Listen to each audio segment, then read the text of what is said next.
Hi there, Oma Faraway here. Today I'm going to take you for a trip to my kitchen.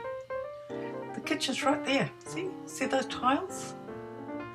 And one of my great passions is cooking. Just love experimenting. I've got cookbooks galore.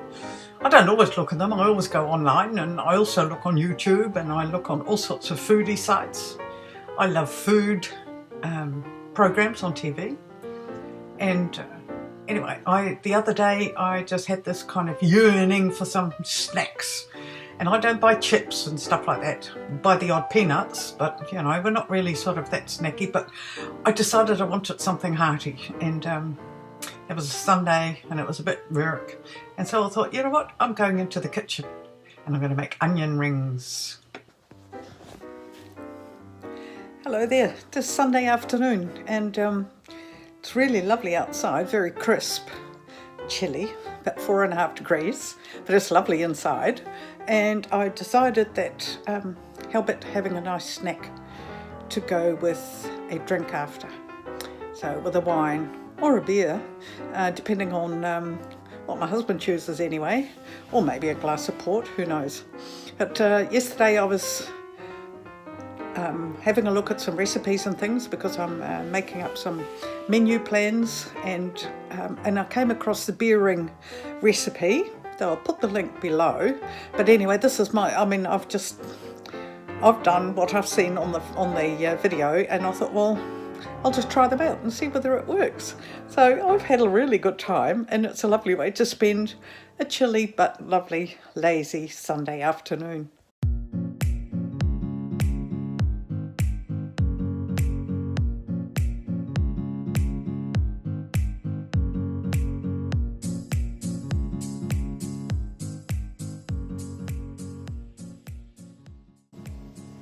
And then we need 1 cup of flour, 1/4 cup of corn flour, 1 teaspoon of paprika, and 1/2 teaspoon of baking powder, salt and pepper, and of course the onion rings. And the main ingredient, beer. Using the beer in your batter for the onion rings, you're actually going to ensure for a nice crunchy top. And I actually experienced this in England a couple of times with my fish and chips, and where they said we're using beer batter, their fish was just beautiful and crunchy. So I've decided to use beer, but I think if you use sparkling water, maybe the same effect will happen. I don't know, I haven't been able to compare, but anyway, I'm using beer.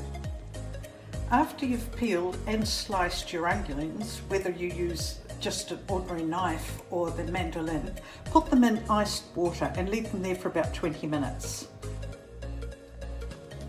And those 20 minutes, or whatever time you take to prepare all the bits and pieces for your batter, is ideal, so the onion rings can settle and be nice and crispy and cool.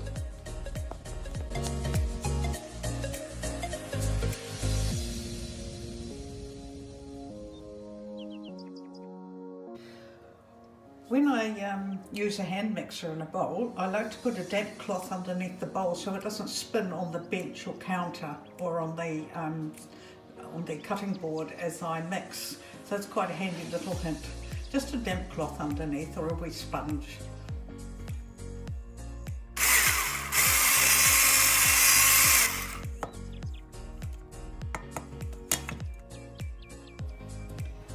And just to make sure that the batter's going to stick, I'm just going to put a bit of flour in this dish, and I'm going to coat the rings in the flour before I batter them.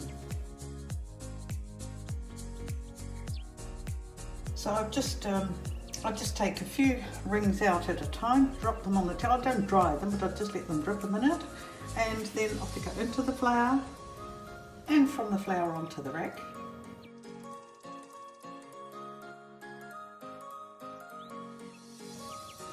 Something that I noticed as I was taking the rings out of the water is this thin membrane on the inside of the ring, and it sort of looks a little bit like this. It's just almost plasticky, it's very see-through, and when I see it, I just actually remove it. There we go. That way you don't get sticky fingers.